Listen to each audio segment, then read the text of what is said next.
Qachon? Bugun.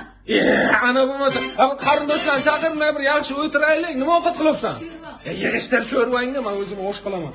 Yo shashlik qilamizmi? Mayli. Ha, suhratni chaqiramiz bo'lmasa, shashlik qilaylik. Qayga joy qilding? Spagetti. Supaga o'tiradimi endi shu sovuqda? Zalga joy qil, yo dimmi zal? Konserni to'g'rilab qo'ymabmiz-da. Alo, Asxro, qaydasan? Tezga bugun kiyamiz kelyapti, bir o'tiraylik yaxshigina. O'g'limiz kelyapti ekan. Ana kakrasdan sayozxonani tomini yopish kerak edi. Kakrasdan necha kunga? Bir kunga. Bir kunga? Unda ulgurmaymiz. Mana bo'lsa paket olib kelay, derazalarni yopib chiqishimiz kerak. Hali sabzavotlarni ko'chirish kerak. Kakrasda, kakras. Ovqat qilay dadasi. Endi bilmayman, o'zing biror nima pishirda, biror sho'rva. Dadasi ertaga qizimiz kelar ekan. Nimaga? Bizani sog'inganda. Tinchlikmi ishqib? Chaqirib olavermaydi uni. Nima ovqat qilay dadasi? Ovqat qilib o'tirasanmi? Bir soatdan keyin qaytarib yuboraman.